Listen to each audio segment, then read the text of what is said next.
joining me, Graeme. No problem. Thanks for getting me on here.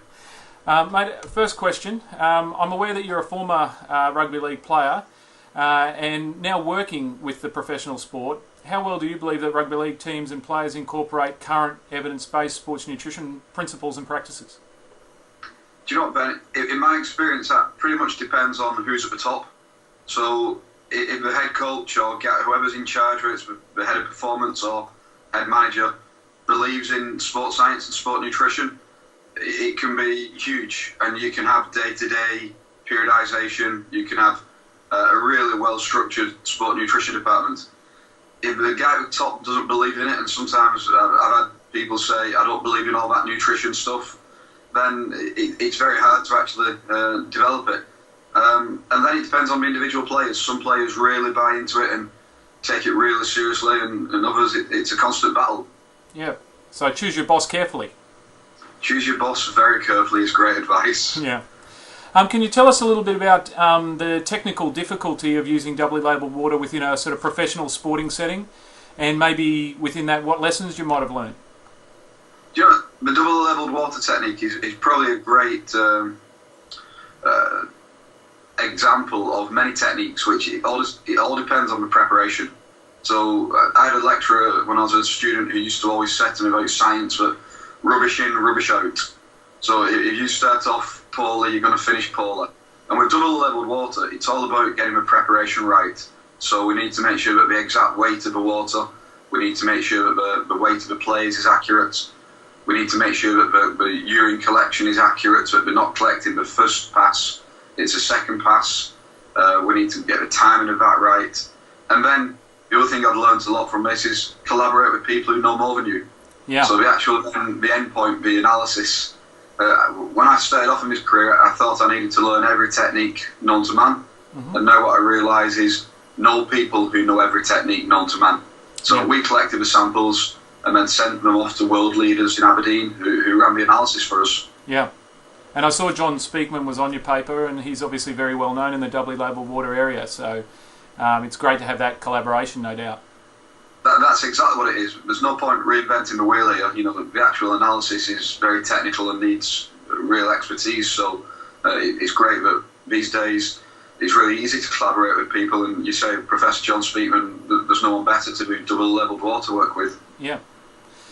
Can I ask you a specific question about your paper? The paper involves collecting data on 6 players that played 2 games in an in-season period.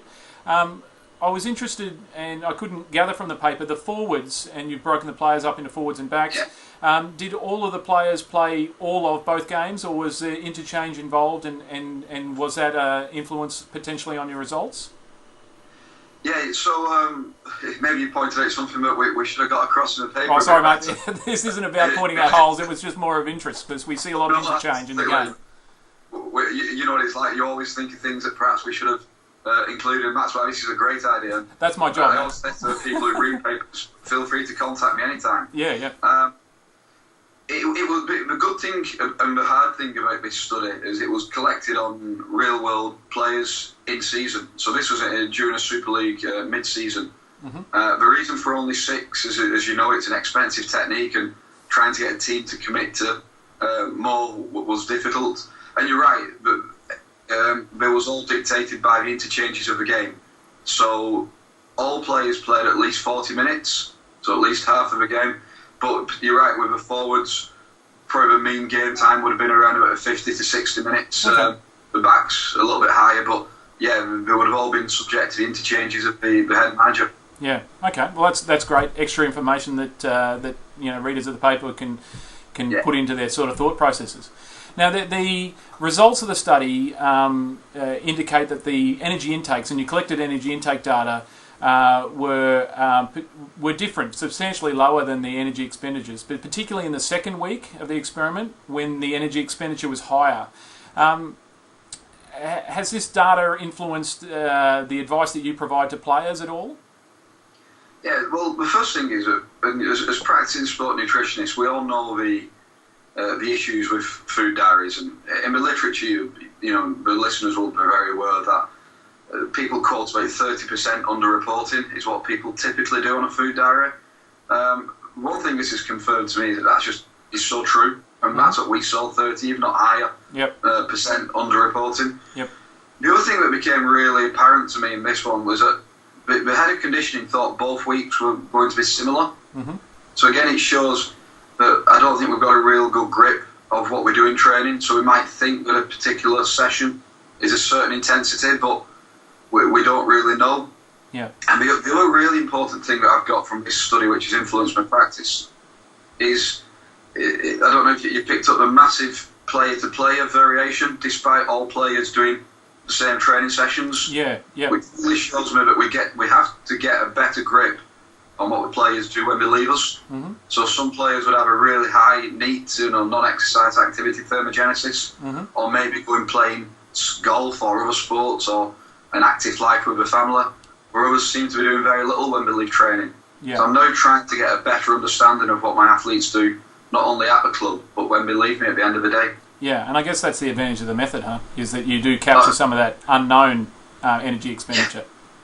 Because we get very obsessive, as in professional sport, of tracking everything. So we'll heart rate monitor the sessions, we'll GPS it, we'll ask them for the session rating of perceived exertion. But then we don't often pay a lot of attention to what they do when they leave us. So I remember when I worked with Bryce Kavanagh, who's now with the Melbourne Rebels. He came up with this concept that he used to call the other 22 hours. So what are we doing in the 22 hours that the players aren't with us? And this has really just confirmed to me the importance of understanding the other 22 hours. Yeah. And I guess you touched on there, what you're doing next. And has this particular study led to some future work or some current work that you're engaged in? Do you know, rugby league's a sport that I've been involved in all my life as a player, and now working as a support staff. And it's still absolutely incredible how little we know about the game. There's a lot of descriptive papers out there, but I don't think we're really getting to grips with the key questions that we need to know. And a good example of that is I still don't think we really understand how to quantify the workload of the tackle. And I think that's why in this study we've seen a much higher energy expenditure than in previous studies where we've estimated it. Mm-hmm. So we're trying to get a better understanding of the basic metabolism. So I've also published now 2 studies where we've taken muscle biopsies from players to look at the glycogen demands before and after the game. Yep. And that's something I want to continue. And I also want to try and get a better understanding of the damage that goes on within the game. We published a paper showing that players are sore pretty much throughout the entire season. And we want to know, can we do anything about that? So the 2 major areas to answer your question in a short where my team are interested is still trying to understand the metabolism of the game better and looking at the muscle damage. We're doing some electron microscopy at work at the moment to look at the structural damage and see if nutritionally we can do anything about that. Yeah, fantastic. Graeme, look, thanks very much for your time. I'm sure the readers of the current paper will gather a whole range of sort of new insights from talking to you today. So the journal thanks you very much for your flexibility. No problem. I really enjoyed talking about it. Thank you.